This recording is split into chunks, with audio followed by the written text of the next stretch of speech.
Salut à tous et bienvenue sur Sensillage. Aujourd'hui, on va se faire une petite revue sur des fragrances de mâle alpha. Alors, ces fragrances sont évidemment très masculines.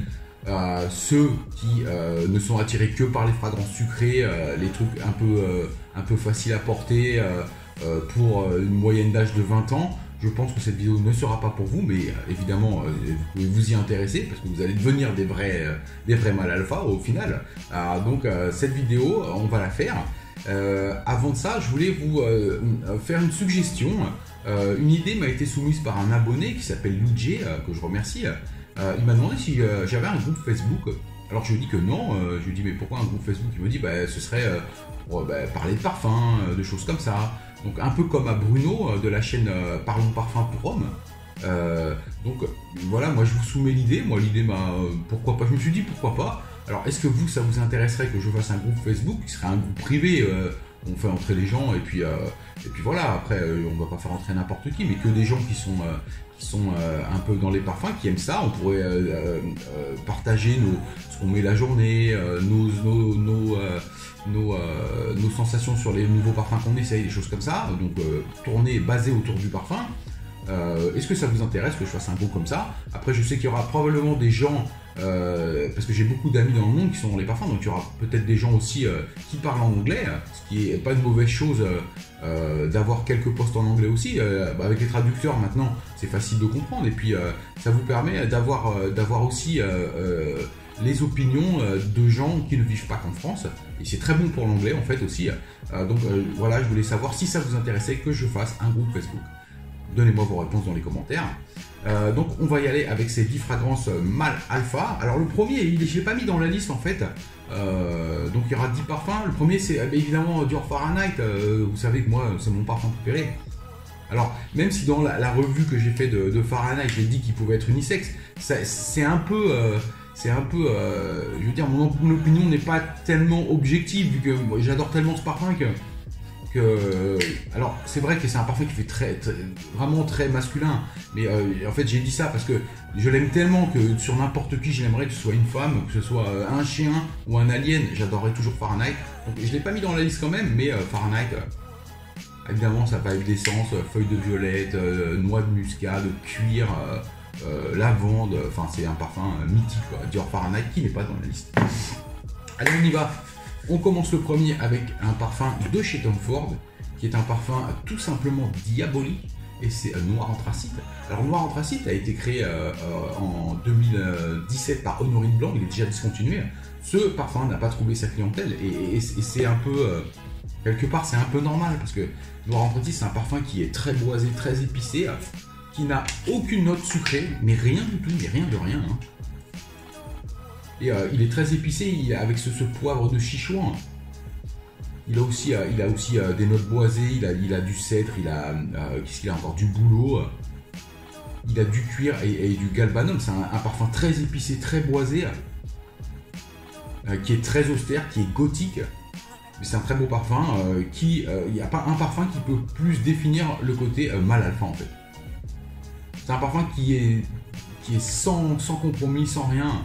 Qui n'est pas fait pour plaire aux gens, mais après les parfums c'est pour soi-même, hein. Donc moi j'adore ce parfum, c'est Noir Anthracite de la maison Tom Ford de la ligne Noir 2017 Honorine Blanc. Le deuxième c'est un parfum de Nathalie Lorzon. J'ai fait la revue de cette ligne il y a un petit moment déjà, peut-être 6, 8 mois, 10 mois, je n'en sais plus. Donc c'est Encre Noire à l'extrême, donc créé par Nathalie Lorzon. Alors Encre Noire à l'extrême, alors, il fait partie de la ligne Encre Noire, bien évidemment, donc il a cette base vétiver cyprès, mais aussi il ajoute de la résine d'élémie. Il a aussi de l'encens et du patchouli. Alors moi, sur les trois de la ligne Encre Noire, c'est celui que je préfère le moins. Mais c'est quand même un beau parfum qui fait très mal. Il est très boisé, il est aromatique, il a ce côté balsamique que les autres n'ont pas. C'est peut-être ça qui me fait l'aimer un peu moins. J'aime bien les touches résineuses, mais pas trop. Et il a une couverture ambrée, c'est un très beau parfum malgré tout. Hein. Donc sorti en 2015, c'est le dernier sorti de la ligne. Et c'est Encre Noire à l'extrême, vraiment très masculin. Le suivant c'est une évidence aussi, bien évidemment. Bah, est-ce que c'est nécessaire de présenter Yves Saint Laurent Kouros, créé en 1981 par Pierre Bourdon? Alors, Kouros, c'est l'image de la senteur vraiment mal alpha, quoi. Voilà. Les notes, on les connaît, du muscle, du cuir, de la civet, de la mousse de chêne, miel, patchouli, une concoction impressionnante de créativité. Je pense que le mec il était pas bourré quand il a fait ce parfum, c'est grave. Mais voilà, depuis 1981, ça fait 40 ans, plus de 40 ans, Kouros est toujours là. Il sent un peu différent des versions, des premières versions, ou même des versions des années 90 ou 2000. J'ai un sample de 1988, c'est fou. Alors celui-là, il garde quand même tout ce qui a fait qu'on aime Kouros. Alors évidemment, vous avez toujours trouvé des gens qui vont vous dire que ça sent la pisse de chat, les trucs comme ça. Ce mot est assez réputé quand on parle de Kouros, moi je trouve pas. Ah, c'est un très très bon parfum, de bonne performance, et un parfum, c'est un old school, 1981. C'est Yves Saint Laurent Kouros, bien évidemment. Alors le quatrième, c'est un parfum, là on va... Alors les trois parfums qui suivent sont composés par le même parfumeur. J'ai un doute sur le premier parce que j'ai jamais trouvé le nom du parfumeur, mais c'est lui qui a créé les deux autres parfums de la ligne, donc il n'y a aucune raison que ce soit pas lui qui ait créé celui-là. Et celui-là il est sorti en 2017, et pour moi, à mon avis, il est créé par le même parfumeur que les deux autres de la ligne, qui est Alberto Morillas, et ce parfum c'est Versace Oud Noir. Alors Oud Noir, c'est un parfum évidemment très boisé, très épicé. Il a évidemment du oud, mais un oud qui n'est pas animalique. Et la combinaison d'épices qui est composée de cardamome, poivre et de safran est absolument magique sur cette fragrance. Il a aussi des notes un peu profondes comme il a du patchouli, il a de l'oliban. Vous voyez, il est boisé, épicé, très épicé. Et voilà, pour moi, il est composé par Alberto Morillas, je pense. Et c'est lui qui a fait Versace pour Homme original, Versace pour Homme Dilando, et d'après moi, je pense qu'il a fait Versace pour Homme Oud Noir. Ça me paraît évident, quoi. Donc ce parfum est sorti en 2013. C'est un très beau parfum qui éventuellement peut vous rappeler Oud Oud et Royal Oud de Creed, donc ça peut être une alternative. Je pense que je l'avais mis dans ma vidéo alternative, et c'est amplement mérité. Alors quand il ouvre comme ça, il a une petite touche de frais, parce qu'en fait sur le dessus il a du Neroli aussi, ce qui est assez bizarre, quoi. Et il a une petite touche de frais sur le départ qui après évidemment se fait manger par les notes puissantes qu'il y a, mais au départ comme ça, il a un petit truc frais, sympa. C'est Versace pour Homme Oud Noir de 2013 créé par Alberto Morillas à mon avis. Alors les deux suivants c'est du Alberto Morillas, c'est clair et net, il n'y a pas à chercher. Celui-là, j'aime beaucoup ce parfum parce que ce parfum il est sorti en 2014 il me semble. Et il me semble que la première fois que j'ai senti, c'était en 2017 peut-être, ou 18, je me rappelle plus, peut-être 2018. Et c'est ce parfum qui m'a fait rallier, parce que ça fait... Moi j'ai toujours aimé les parfums, j'ai eu en France, j'avais toujours une vingtaine de parfums, 15-20 parfums, et c'est... Alors en vivant en Thaïlande c'était compliqué, parce que les parfums c'est très cher. Une fois j'étais dans un centre commercial, c'était en 2017-2018, et j'ai vu cette bouteille qui m'a intrigué, et je l'ai vaporisée, et là je me suis dit... J'ai vu l'évolution dans les parfums et j'ai trouvé que ce parfum avait quelque chose, et c'est un peu ce parfum qui m'a remis sur les rails de la parfumerie en fait, et c'est Bulgari Men in Black. Alors Bulgari Men in Black, c'est vrai quand je l'ai senti je me suis dit oh là ils font des trucs comme ça maintenant, et j'ai été très surpris, et après j'ai commencé à ressentir des parfums et à m'y intéresser, et après j'ai commencé à me faire une collection. Voilà, vous savez comment ça marche, Donc Bulgari Men in Black, fragrance qui est quand même assez iconique, C'est une fragrance à base de tabac, de cuir, il a cette belle note de rhum, il est cuiré, il a évidemment le tabac, on sent le tabac, mais c'est pas la note principale pour moi. Il est très bousy avec cette note de rhum. Et il a beaucoup d'épices aussi. Il a un côté sucré, donc épicé, sucré, cuiré. Bousy, c'est comme ça qu'on peut définir un Men in Black de la marque Bulgari. Et finalement, je suis content d'avoir croisé son chemin, parce que si j'avais pas senti ce parfum, peut-être que j'aurais pas autant. Et je vous assure, quand je l'ai senti, je me suis dit, mais Ah ouais, j'ai trouvé que ça avait évolué par rapport à avant. Alors, ça a évolué, mais c'est pas bon pour tous les parfums. Hein. Je veux dire, j'ai eu de la chance de tomber sur celui-là, qui est peut-être, pas un cas à part, mais qui est un cas. C'est vrai que quand on sent, je sais pas si vous connaissez Men in Black, mais la première fois qu'on le sent, moi j'ai été choqué presque. Hein.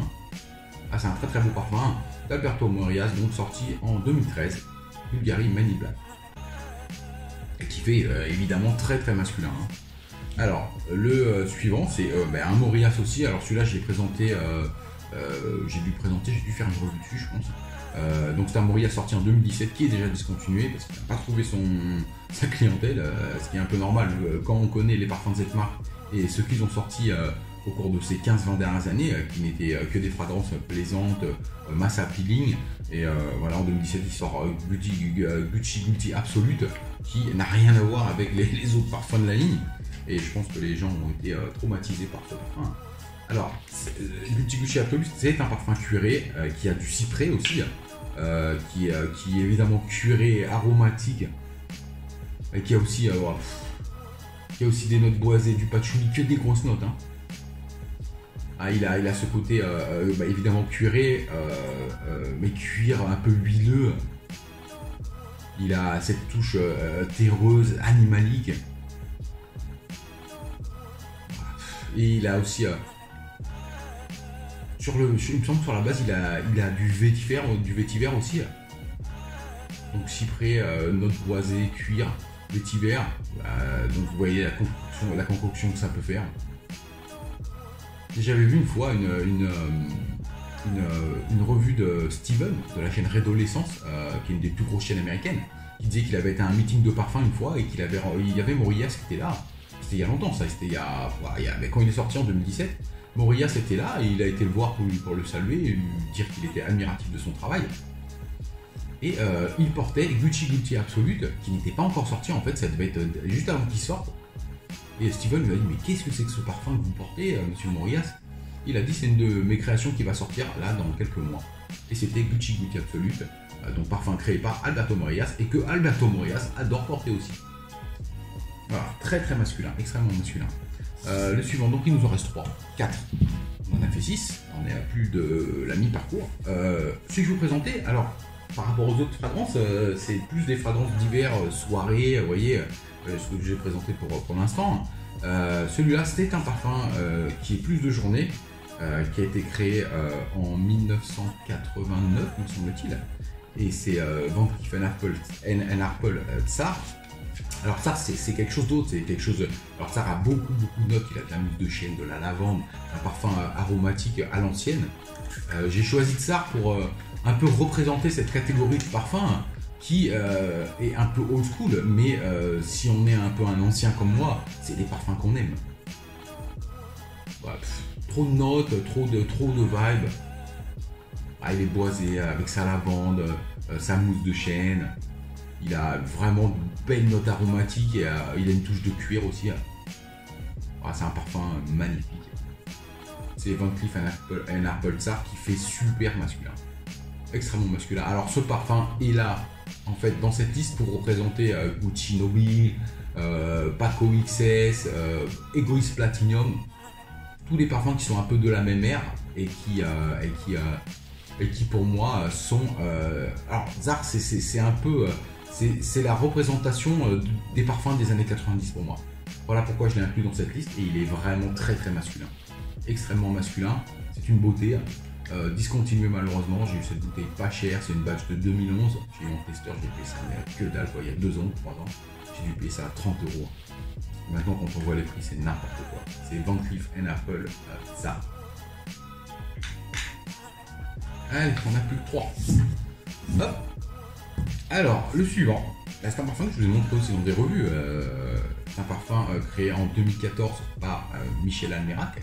Alors, c'est une recréation du fameux Gucci pour homme 1 et c'est Bentley For Men Absolute qui est extrêmement masculin, très très masculin. Alors, c'est vrai qu'il se rapproche. Alors, le parfumeur est lui-même, bien évidemment. Vous savez que Michel Almerac est parti de Gucci en emportant sa formule et l'a revendue après au groupe Lalique, qui est propriétaire de Bentley. Ce parfum, ce Bentley For Men Absolute, il ressemble à 85% à Gucci pour homme. Parfum très cher évidemment quand vous regardez sur eBay à l'heure actuelle. Une bouteille en full présentation, c'est 400-500 euros quoi, n'importe quoi. Donc Bentley For Men Absolute est une superbe recréation du fameux Gucci pour homme 1. Wow. Alors évidemment pas fragrance très très boisée. Qui a évidemment il a ce côté, il a de l'encens, il a un peu de oud, il a de l'oliban, il a cette belle note il a une très belle note de papyrus et il est épicé avec ce poivre rose et ce gingembre. Au départ il a une petite touche de fraîcheur mais très rapide grâce au gingembre en fait. Après ça part dans quelque chose d'assez sombre, encens, très très belle fragrance. Voilà, très très belle. Honnêtement, Gucci pour homme 1 ça va être compliqué de l'avoir, mais si vous voulez retrouver cette ADN qui est absolument somptueuse, je vous conseille tous les jours Bentley For Men Absolute qui est pas cher en plus, hein, par contre, 25-30 euros. Et l'odeur magnifique. Bentley For Men Absolute. Super. Avant-dernier. Alors avant-dernier, c'est un parfum qui est discontinué aussi malheureusement, qui fait partie de la ligne de Daniela Andrière Prada Luna Rossa. Alors celui-là c'est la version extrême. Alors avec son extrême, je sais pas pourquoi ils l'ont discontinué, j'ai trouvé ça un peu bizarre. Il est sorti en 2014, il me semble, 2013. Alors c'est un parfum qui joue sur la corde des épices, mais qui a aussi quelque chose de un peu frais.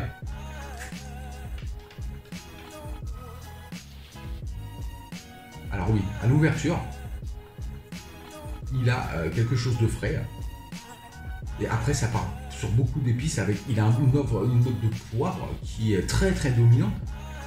Il a aussi de la lavande, il a du labdanum, de la baie de genevrier. Et il a une base ambrée vanille. Donc on peut résumer que c'est une fragrance en fait épicée, aromatique et ambrée.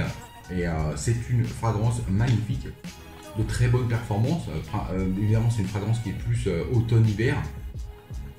Mais cette fragrance pour moi est très très masculine malgré le fait qu'il y ait de la vanille qui soit un peu ambrée. Très très masculine.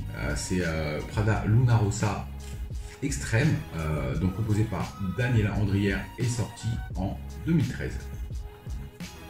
Et le dernier, alors on a commencé par un Tom Ford, on va finir par un Tom Ford. Le dernier c'est un Tom Ford qui est très polarisant, qui a été discontinué il n'y a pas longtemps, on peut encore trouver, et c'est un Tom Ford qui divise les gens, qui fait partie de cette catégorie de Tom Ford pomme noir anthracite, qui sont des fragrances qui sont assez challenging, qu'il faut pouvoir assumer. Et cette fragrance, c'est une Private Blend et c'est Tobacco Oud. Alors Tobacco Oud, il est sorti en 2013, il est composé par Olivier Guillotin. Vous savez que j'adore ce parfumeur, Olivier Guillotin. À chaque fois que je sens une de ses créations, il fait partie de mes parfumeurs préférés. Je pense juste derrière Jacques Cavalier. Alors Tobacco Oud, c'est une fragrance évidemment à base de tabac, de oud, mais aussi et surtout, il a une note super dominante de whisky. Alors c'est une fragrance qui est très boozy, un oud qui n'est pas un oud qu'on peut trouver par exemple dans Oud Noir, qui est un oud un peu westernisé et tamisé. Celui-là c'est un oud qui est assez skanky, animalique, et il a aussi de l'encens, il a de la vanille, oh là là, il a du patchouli. C'est un parfum magique, Tobacco Oud. Alors c'est vrai que c'est où on aime ou on déteste, il n'y a pas de juste milieu avec ce parfum. Mais moi, la première fois que je l'ai senti, je me rappelle, je me suis dit, je savais pas trop si j'allais pouvoir apporter un parfum comme ça. J'ai essayé plusieurs fois. La première fois, j'ai pas trop kiffé. La deuxième fois, plus. Et la troisième fois, encore plus. Et au final, j'ai acheté une bouteille. Et je m'y suis habitué. Mais c'est vrai qu'il faut avoir les baloches pour porter celui-là. Donc, parfum très masculin. Parfum de mâle alpha à l'extrême. C'est Tobacco Oud de Tom Ford. Si vous pouvez le trouver, si vous pouvez l'essayer, surtout il faut l'essayer celui-là avant, faut pas s'amuser à acheter un truc comme ça à l'aveugle. Mais c'est un parfum magnifique, qui a de super performances, vraiment qui caractérise bien ces senteurs de mâle alpha. Tobacco Oud de Tom Ford, sorti en 2013 et composé par Olivier Guillotin. Voilà, c'était une petite revue comme ça, vite fait.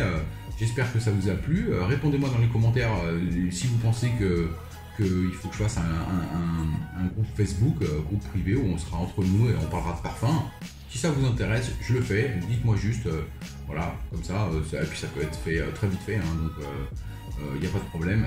Dites-moi ce que vous en pensez. Merci d'avoir regardé la vidéo. À bientôt, ciao.